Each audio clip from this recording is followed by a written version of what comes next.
Hello student, स्वागत है आपका आईसीटी वर्चुअल क्लासेस में। मैं हूं कविता, आपकी बायो टीचर। उम्मीद करती हूं आप सभी अच्छे होंगे और स्वस्थ होंगे। सो क्लास कंटिन्यू करेंगे अपना चैप्टर जिसमें हम बात करेंगे ह्यूमन रिप्रोडक्शन की। इस चैप्टर का हमारा लास्ट टॉपिक रह जाता है जिसमें हम बात कर रहे थे एम्ब्रियोनिक डेवलपमेंट की। कुछ पोर्शन आपने देख लिया है, कुछ हमारे पास और पोर्शन यहाँ पर रह जाते हैं। इसी के साथ हमारा जो चैप्टर है वो कंप्लीट यहाँ पर हो जाएगा। एक बार देख लीजिए हमारे पास कौन कौन से टॉपिक आए हैं, हमने क्या क्या टॉपिक्स इस चैप्टर में पढ़े हैं। इंपॉर्टेंट चैप्टर है, इससे क्वेश्चंस आपके बहुत सारे आते हैं। तो आपको करना क्या है, टाइम टू टाइम आप रिवाइज करते रहेंगे इस चैप्टर का। चलिए, हम बात यहाँ पर कर रहे थे एम्ब्रियोनिक डेवलपमेंट के बारे में। एम्ब्रियोनिक डेवलपमेंट में हमने क्या क्या चीजें समझी हैं। सबसे पहले तो आपने यहाँ पर क्या बोला, जो जाइगोट है, जाइगोट क्या होगा, धीरे धीरे एम्प्यूला वाले पोर्शन से स्टमस वाले पोर्शन में आएगा और उसमें डिवीजन स्टार्ट होती रहेंगी, जिससे 2 से 4, 4 से 8, 8 से 16 सेल्स का फॉर्मेशन यहाँ पर होगा। और इनको हम क्या कहते हैं, ब्लास्टोमेर्स कहते हैं। ठीक है, ये जो डॉटर सेल्स हैं, इन डॉटर सेल्स को, जो सेल्स बन रही हैं, जो 2, 4, 8, 16 जो सेल्स हैं, ब्लास्टोमेर इन्हें क्या हम इन्हें कहते हैं। ठीक है, हमने कहा कि जब यहाँ पर 8 से 16 सेल स्टेज आती है तो इस स्ट्रक्चर को हम कहते हैं मोरुला। क्या कहेंगे इसे, मोरुला कहेंगे। अब जो ब्लास्टोमेर है, हमने कहा ब्लास्टोमेर 2 सेल्स में क्या हो जाते हैं, अरेंज हो जाते हैं। कौन कौन सी वो सेल्स हमारे पास आती हैं, एक तो हमारे पास ट्रोफोब्लास्ट आती है, जो आउटर लेयर है, बाहर की जो लेयर है ट्रोफोब्लास्ट है, अंदर की जो लेयर है इनर सेल मास यहाँ पर होती है। अब हमने कहा जब यहाँ पर क्या होता है, इम्प्लांटेशन होता है, तो ट्रोफोब्लास्ट किससे अटैच्ड होगा, एंडोमेट्रियम से अटैच्ड होगा और अंदर की ओर यहाँ पर क्या होगा, इम्प्लांट हो जाएगा। ठीक है, inner cell mass differentiate to cover the blastocyst. आपने कहा कि यहाँ पर क्या होगा, जो इनर सेल मास होगी, इनर सेल मास की अंदर की साइड यहाँ पर होगी, और जो यहाँ पर ट्रोफोप्लास्ट होगा वो बाहर की ओर यहाँ पर होगा, जो कि क्या करेगा, यहाँ पर जो इनर सेल मास होगी वो क्या करेगा, ब्लास्टोसिस्ट को क्या करेगा, कवर यहाँ पर करता है। ठीक है, अब हमने कहा cells of a blastocyst embedded in the uterine wall in this phenomenon is called implantation which leads to pregnancy। Pregnancy कब होती है, जब इम्प्लांटेशन की प्रोसेस यहाँ पर हो जाती है। ठीक है, क्लियर है, यहाँ तक की बात हम कर चुके थे। अब आपके पास ये इमेज आती है, इस इमेज में हमने समझा था हम कहाँ पर बात कर रहे हैं। हमने कहा 8 सेल स्टेज आ गई है और 8 to 16 सेल स्टेज को हम मोरुला कहते हैं। मोरुला में हमने कहा जो ब्लास्टोमेर है वो 2 लेयर बना रहे हैं, जैसे ट्रोफोब्लास्ट बन गई है, और जो अंदर वाला पोर्शन, ये वाला पोर्शन है, ये इनर सेल मास है, ये ब्लास्टोसील है जो कैविटी है। अब क्या हुआ, ध्यान से पढ़िए। हमने कहा जो यहाँ पर ट्रोफोब्लास्ट में फिंगर लाइक प्रोजेक्शन थे, उन्हें हमने क्या कहा, क्रॉनिक विलाई कहा। क्रॉनिक विलाई क्या काम कर रही हैं, आपने कहा कि यहाँ पर ये क्या कहते हैं, फंक्शनल यूनिट को बनाती हैं एम्ब्रियो और मदर के बीच में, जिसे हमने क्या कहा, प्लेसेंटा कहा। तो हम कह सकते हैं क्रॉनिक विलाई क्या कर रही है, जो यूटेराइन वॉल है उसके साथ मिल करके प्लेसेंटा का फॉर्मेशन कर रही है। अब यहाँ पर जो फीटस होता है, जो एम्ब्रियो है, डेवलपिंग एम्ब्रियो है, वो क्या होगा, यहाँ पर प्लेसेंटा से किसके द्वारा अटैच्ड होता है, आपने कहा अम्बिलिकल कॉर्ड के थ्रू अटैच्ड होता है, जो कि क्या करेगा, transport food and oxygen to embryo, transportation का काम करेगा। ठीक है, ये चीजें हम पढ़ चुके हैं। नेक्स्ट हम प्लेसेंटा के बारे में बात करते हैं। हमने कहा जो प्लेसेंटा है वो बहुत इंपॉर्टेंट हार्मोन रिलीज करता है, तभी रिलीज करेगा जब यहाँ पर क्या होगा, जब यहाँ पर प्रेगनेंसी क्रिएट होती है, क्योंकि प्लेसेंटा का फॉर्मेशन ही तब हो रहा है। कौन कौन से हार्मोन है, एचसीजी है, ह्यूमन क्रॉनिक गोनाडोट्रोपिन, HPL है, human placental lactogen and relaxin है, ये क्या होते हैं, यहाँ पे प्रोड्यूस होते हैं। इम्प्लांटेशन के बाद क्या हुआ, जो इनर सेल मास थी उसने क्या क्या बनाए हैं, एक्टोडर्म, एंडोडर्म का फॉर्मेशन किया है। उसके बाद एक्टोडर्म और एंडोडर्म के बीच में मेसोडर्म का फॉर्मेशन हो गया है। ठीक है, अब हमारे पास 3 जर्म लेयर आ गई। क्या कहते हैं इन्हें, जर्म लेयर कहते हैं। इन्हीं लेयर से, क्योंकि ये लेयर्स बनी है सेल से, और इन्हीं लेयर से आपके 4 प्रकार के टिश्यू बनते हैं, और उन्हीं 4 प्रकार के टिश्यू से ऑर्गन सिस्टम और पूरी बॉडी का फॉर्मेशन यहाँ पर होता है। ठीक है, चलिए, it is important to note that the inner cell mass contains certain cells called stem cells। जो inner cell mass होती है उनमें stem cells होती हैं। stem cells में इतनी कैपेसिटी होती है कि वो सारे टिश्यूज और ऑर्गन्स का फॉर्मेशन कर सकें। यहाँ तक की बात हम लोग कर चुके थे। अब नेक्स्ट हमारे पास क्या आता है, in human after 1 month of pregnancy the embryos heart is formed. आपने कहा कि यहाँ पर जो मनुष्य होते हैं, मनुष्य में 1 महीने के प्रेगनेंसी के बाद क्या बनता है, हार्ट यानी कि हृदय का फॉर्मेशन होता है। इसीलिए कहा जाता है कि क्या होगा, जब 1 महीने बाद या फिर 1 से 2 महीने के बीच में जब अल्ट्रासाउंड कराया जाता है तो सबसे पहले हार्ट बीट चेक की जाती है कि हार्ट बीट आ गई है या नहीं आई है। क्लियर है इतनी बातें? चलिए, तो हमने क्या बातें यहाँ पर की हैं, हमने कहा है कि पहले मंथ में हमने क्या देखा, सबसे पहले हमने कहा हार्ट का फॉर्मेशन यहाँ पर हो गया है। सेकेंड मंथ में हमने कहा लिम्स एंड डिजिट का फॉर्मेशन हो गया है। एंड आप कह सकते हैं कि जो थर्ड जो मंथ आपका आता है यहाँ पर, या जो 10th वीक आते हैं, यहाँ पर क्या हो जाता है, ऑलमोस्ट जो ऑर्गन्स हैं और जो एक्सटर्नल जेनिटल ऑर्गन्स है वो वेल डेवलप्ड यहाँ पर हो जाते हैं। तो फर्स्ट मूवमेंट आपको देखने को मिलती है कब, 5th मंथ में। By the end of 24 weeks body is covered with the fine hair, eyelids and eyelashes are form. आपने कहा कि जो 24वां हफ्ता होता है उसमें क्या क्या चीजें बन रही है, बॉडी जो बहुत फाइन, बहुत जो छोटे छोटे जो हेयर होते हैं उनसे कवर हो जाती है, आईलिड्स बन जाते हैं और आई लैशेस यहाँ पर बन जाते हैं। At the end of 9th month fetus is fully developed, और जो 9वें महीने के अंत में जो फीटस होता है वो फुली डेवलप्ड यहाँ पर हो जाता है। ठीक है, अब यहाँ पर पूरा क्या हो गया है, जो एम्ब्रियो है अब वो फीटस में क्या हो गया, कन्वर्ट हो गया है, पूरा डेवलपमेंट हो गया है। अब होगा पार्चुलेशन एंड लैक्टेशन। पार्चुलेशन में हम क्या पढ़ते हैं, आपने कहा पार्चुलेशन क्या होगी, the process of delivery of fully developed foetus is called parturition. आपने कहा पार्चुलेशन जिसे आप डिलीवरी के नाम से भी जानते हैं। Signals for parturition originate from the fully developed fetus and placenta including mild uterine contractions called a fetal injection reflex। आपने कहा कि यहाँ पर जो पार्चुलेशन के सिम्टम्स होते हैं, कंट्रैक्शन होने लगता है, किस में कंट्रैक्शन होने लगेगा, आपने कहा यूटेराइन, जो यूट्रस है, यूटेराइन वॉल में क्या होने लगेगा, कंट्रैक्शन होने लगेगा। It triggers the release of oxytocin from maternal pituitary. अब इस कंडीशन में जो मदर होती है उसकी पिट्यूटरी से क्या होता है, ऑक्सीटोसिन यहाँ पर रिलीज होने लगता है। The mammary gland of female start a producing milk to the end of the pregnancy by the process of lactation. The milk production during the initial few days lactation is called colostrum। आपसे पूछा जाता है what is colostrum, यानी कि colostrum क्या है, इसके क्या इंपॉर्टेंस है, बहुत इंपॉर्टेंट होता है। न्यू बॉर्न होता है उसके इम्यून सिस्टम के लिए बहुत ज़्यादा इंपॉर्टेंट माना जाता है कोलेस्ट्रॉम को, which contain a several antibodies. Clear है? तो यहाँ तक की बात में हमने क्या समझा, एम्ब्रियोनिक डेवलपमेंट को समझा, पार्चुलेशन को समझा, लैक्टेशन कब हो रही है इस बात को हमने समझा है। बहुत ज़्यादा डिफिकल्ट चीज़ें नहीं हैं, आप समझेंगे चीज़ों को, पढ़ेंगे तो आपको समझ आ जाएगा। इसी के साथ हमारा जो चैप्टर है वो यहाँ पर कंप्लीट होता है। अब हमें करना क्या है, हमें इस चैप्टर से रिलेटेड कुछ क्वेश्चन आंसर्स को डिस्कस करना है। उससे पहले आप एक बार पढ़ लीजिए पार्चुलेशन और लैक्टेशन क्या होते हैं। चलिए, अब इस चैप्टर से रिलेटेड क्वेश्चन आंसर्स को डिस्कस करते हैं और देखते हैं कि आपने इस चैप्टर को कितना समझा है, आपको टॉपिक कितने समझ में आए हैं, और इसी के साथ आपका जो चैप्टर है वो साथ साथ में रिवाइज होता रहेगा। सबसे पहले आपके पास आते हैं मल्टीपल चॉइस क्वेश्चन, यानी कि बहुविकल्पी प्रश्नों की हम बात करेंगे, जिसमें आपके पास एक स्टेटमेंट आएगी, स्टेटमेंट के साथ आपके पास 4 ऑप्शंस आएंगे और इन ऑप्शंस को आपको क्या करना है, सेलेक्ट यहाँ पर करना है। स्टेटमेंट क्या है उसे एक बार पढ़ लीजिए। आपने कहा विच of the following statement is true about sexual reproduction. लैंगिक जनन के बारे में निम्नलिखित में से कौन सा जो कथन है वो सत्य है। पहला आपको बताया गया है जर्म सेल्स आर इन्वॉल्व। यहाँ पर क्या होती है, जो जर्म सेल्स होती हैं वो क्या होती हैं, इन्वॉल्व होती हैं, प्रेजेंट होती हैं। ठीक है, this is a fusion of gamete. ठीक है, नेक्स्ट आपने बोला this process takes a longer time, और लास्ट कह रहे हैं ऑल ऑफ दिस।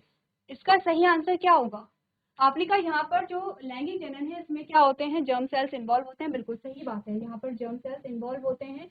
यहाँ पर क्या होता है, गैमीट का फ्यूजन होगा, और ये जो प्रोसेस है बहुत लंबा टाइम लेती है। तो आप कह सकते हैं कि इस क्वेश्चन का आंसर जो होगा वो होगा ऑप्शन नंबर डी, जिसका आंसर है ऑल ऑफ दी। ठीक है, अब आपको इसी के साथ क्या मिला है, पॉइंट्स मिले हैं, 3 आपको कैरेक्टर मिले हैं। क्या क्या, अगर आपसे पूछा जाए कि बताइए लैंगिक जनन के क्या कैरेक्टर्स होते हैं, तो आपने कहा यहाँ पर जर्म सेल्स इन्वॉल्व होती हैं, यहाँ पर क्या होता है, गैमेट्स का फ्यूजन होता है, ये प्रोसेस क्या होती है, लंबा टाइम लेती है। क्लियर है? चलिए, नेक्स्ट जो स्टेटमेंट आती है वो है during embryonic development the baby start moving and hair start appearing on the head during embryonic development. ठीक है, आपने कहा, आपसे पूछा गया है कि ड्यूरिंग एम्ब्रियोनिक डेवलपमेंट, जब यहाँ पर एम्ब्रियो का डेवलपमेंट हो रहा होता है, भ्रूण का विकास होता है, द बेबी स्टार्ट मूविंग, जो बेबी होता है वो मूव करना स्टार्ट कर देता है।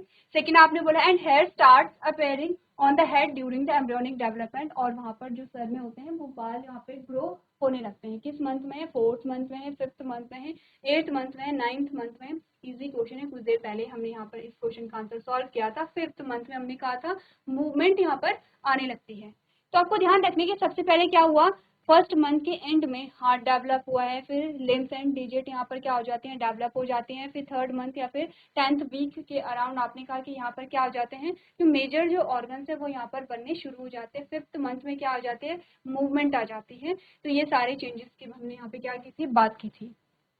चलिए, यहाँ पर आपको जो आंसर है वो डिस्क्रिप्टिव वे में बताया गया है, आपको बताया गया है कि किस मंथ में क्या क्या हो रहा है। आपने कहा human gestation last an average of 9th month और 38 वीक और 266 डेज। आपको कहा गया कि जो ह्यूमन होता है उसमें जो यहाँ पर एम्ब्रियोनिक डेवलपमेंट का जो पीरियड होता है, या जो प्रेगनेंसी का जो पीरियड होता है, 9 मंथ कहिए या आप 38 वीक कहिए या 266 डेज कहिए, it has been divided into 3 months intervals which are called trimester. ये 3 मंथ के ग्रुप में हमने डिवाइड किया है, जिसे हम क्या कहते हैं, first trimester, second trimester and 3rd trimester हम कहते हैं। यानी कि 3 ग्रुप बने हैं और तीनों ग्रुप में क्या है, 3 मंथ क्या है, ऐड है। आपने कहा पहले 3 मंथ का फर्स्ट ट्राइमेस्टर आपने बोला, फर्स्ट ट्राइमेस्टर है, देन सेकंड ट्राइमेस्टर है, देन 3rd ट्राइमेस्टर है।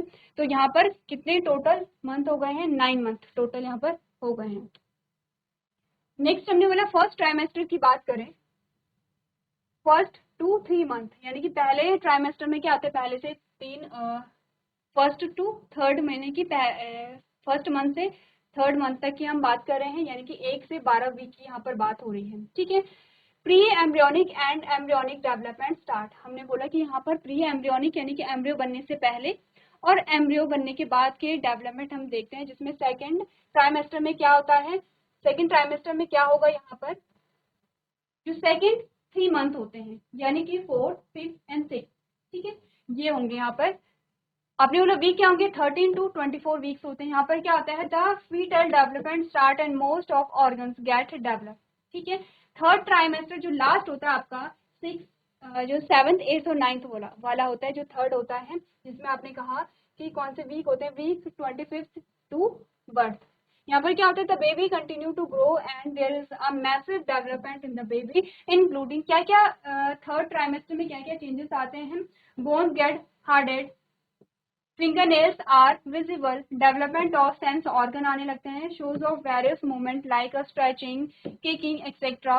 Formations of red blood cells RBC in the bone marrow। ये आपके पास सारे क्या आते हैं, चेंजेस आते हैं। इंपॉर्टेंट स्लाइड है, आपको ये क्या करनी है, नोट करनी है, क्योंकि जब एमसीक्यूज आपसे पूछे जाते हैं तो पूछा जाता है फर्स्ट ट्राइमेस्टर के चेंजेस, सेकेंड और 3rd ट्राइमेस्टर के चेंजेस क्या क्या होते हैं।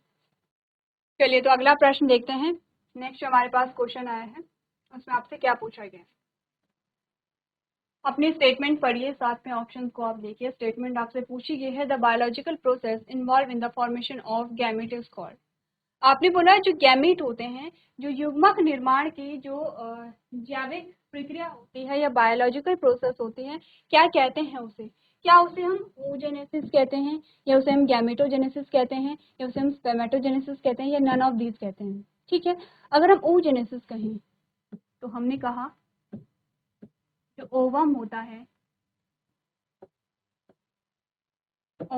है या फिर जो मादा युग्मक है,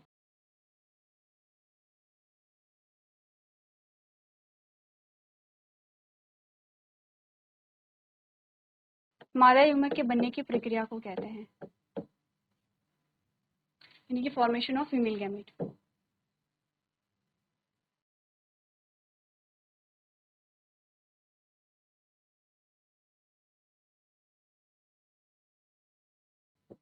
फीमेल गैमेट के फॉर्मेशन को क्या कहते हैं, oogenesis कहते हैं। ठीक है,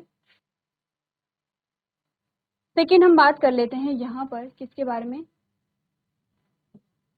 स्पर्मेटोजेनेसिस के बारे में, जिसमें हमने बोला फॉर्मेशन ऑफ मेल गैमेट।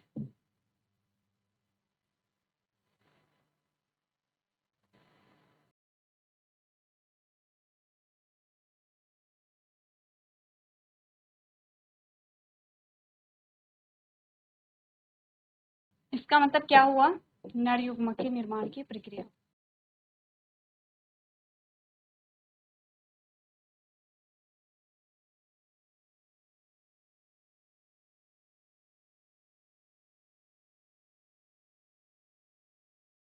अगर मैं कहूँ गैमेटोजेनेसिस किसे कहते हैं, तो हम बोलेंगे फॉर्मेशन ऑफ गैमेट।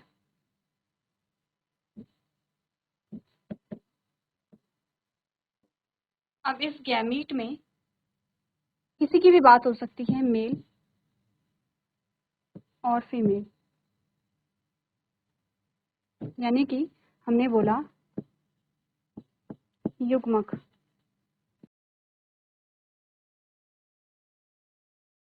नर या मादा कुछ भी हो सकता है, के निर्माण की प्रक्रिया।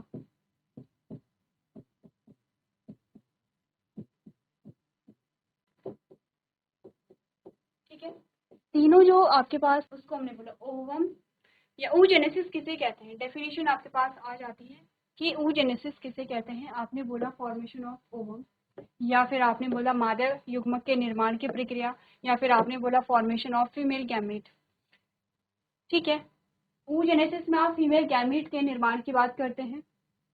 अगर मैं कहूँ यहाँ पर स्पर्मेटोजेनेसिस, तो उसमें आप बात करते हैं फॉर्मेशन ऑफ मेल गैमेट या फिर नर युग्मक के निर्माण की प्रक्रिया की आप बात करते हैं। ठीक है, और अगर मैं कहूँ आपसे गैमेटोजेनेसिस, तो आपने बोला फॉर्मेशन ऑफ गैमेट या फॉर्मेशन ऑफ मेल और फीमेल गैमेट, या फिर जो नर और मादा युग्मक के निर्माण की प्रक्रिया को आप सामूहिक रूप से क्या कहते हैं, आपने बोला गैमेटोजेनेसिस कहते हैं। क्वेश्चन में पूछा गया है the biological process involve in the formation of gamete is called. आपसे पूछेगा कि गैमेट या युग्मक के निर्माण की प्रक्रिया को आप क्या कहते हैं। यहाँ पर आपसे ये नहीं कहा गया कि मेल गैमेट के फॉर्मेशन की प्रोसेस को क्या कहते हैं, या मादा युग्मक के निर्माण की प्रक्रिया को क्या कहते हैं, या फिर मेल गैमेट के फॉर्मेशन की प्रोसेस को क्या कहते हैं। आपसे सिंपली गैमेट के बारे में पूछा गया, तो आप कौन सा ऑप्शन यहाँ पर चूज करेंगे। आपने कहा ऑप्शन नंबर बी यहाँ पर क्या होगा, आपका करेक्ट आंसर होगा, क्योंकि गैमेट की बात हुई है। आपसे मेल और फीमेल गैमेट के बारे में नहीं पूछा गया है। अगर क्वेश्चन थोड़ा चेंज किया जाता और आपसे पूछा जाता the biological process involve in the formation of male gamete is called, अगर मेल गैमेट की बात की गई है तो ऑप्शन नंबर सी है। अगर फीमेल गैमेट की बात की गई है तो ऑप्शन नंबर ए है। अगर किसी भी मेल और फीमेल गैमेट की बात नहीं की गई है, सिंपल सी आपको गैमेट के बारे में पूछा गया है, तो आपका कौन सा आंसर आएगा। आपने कहा ऑप्शन नंबर बी आपका क्या होगा, करेक्ट आंसर होगा। क्लियर है इतनी बातें, क्यों ऑप्शन नंबर बी हमारा करेक्ट आंसर यहाँ पर होता है। अब आपको करना क्या है, क्योंकि आपको तीनों की डेफिनेशन बताई गई है, तीनों की डेफिनेशन आपने नोट करनी है। आप यहाँ पर एमसीक्यू सॉल्व कर रहे हैं, लेकिन आपको करना क्या है, सारे ऑप्शंस के बारे में आपको पढ़ना है और उसे क्या करना है, नोट करते रहना है। जो आपके पारिभाषिक शब्द होते हैं, जैसे oogenesis है, गैमेटोजेनेसिस है, इसके बारे में आपको डेफिनेशन भी नोट करनी है।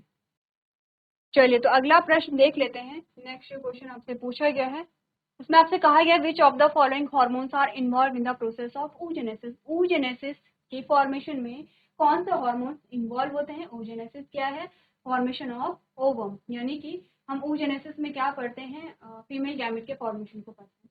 फीमेल गैमेट के फॉर्मेशन में कौन कौन से हार्मोन इन्वॉल्व होते हैं। एस्ट्रोजन है, टेस्टोस्टेरोन है, फॉलिकल स्टिमुलेटिंग हार्मोन है, या दोनों है, ए और सी, यानी कि एस्ट्रोजन भी है और यहाँ पर क्या है, FSH भी है। ऑप्शन आपका कौन सा सही आएगा, करेक्ट आंसर इज डी, यानी कि दोनों आपके क्या होंगे, यहाँ पर इन्वॉल्व होंगे। एस्ट्रोजन भी होगा और FSH यानी कि फॉलिकल स्टिमुलेटिंग हार्मोन भी होगा। जैसे जब हम पढ़ रहे थे यहाँ पर oogenesis के बारे में, तो आपने क्या बोला था, फॉलिकल्स होती हैं और फॉलिकल्स पहले से बनी भी होती हैं। उन फॉलिकल्स को मेच्योर होना पड़ता है। जब वो फॉलिकल्स मेच्योर होती हैं तब उनके अंदर क्या होता है, ओवम का फॉर्मेशन होता है। ठीक है, अगर हम टेस्टोस्टेरोन की बात करें तो ये क्या होगा, मेल हार्मोन होगा, जिससे आप क्या करते हैं, मेल भी पढ़ते हैं। तो ऑप्शन आपका कौन सा सही होगा, ऑप्शन नंबर डी, जिसमें आपने कहा एस्ट्रोजन प्लस FSH दोनों ही क्या होते हैं, oogenesis में इन्वॉल्व होते हैं। नेक्स्ट क्वेश्चन हमसे पूछा गया है विच of the following is the primary organ of female reproductive system.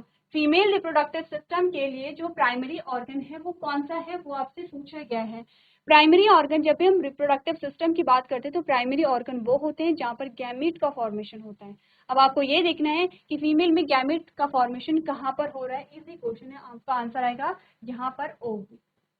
Ovary में क्या होता है, ओवम का फॉर्मेशन होता है, यानी कि ऑप्शन नंबर सी आपका क्या होगा, करेक्ट आंसर यहाँ पर आता है। तो यहाँ पर हमने कुछ क्वेश्चन आंसर्स को डिस्कस किया है, तो आपको और भी ऐसे ही क्वेश्चंस क्या करने हैं, प्रैक्टिस करते रहने हैं। तो आज के सेशन में हम इतना ही करेंगे। अभी तक क्लास में बने रहने के लिए आपका धन्यवाद।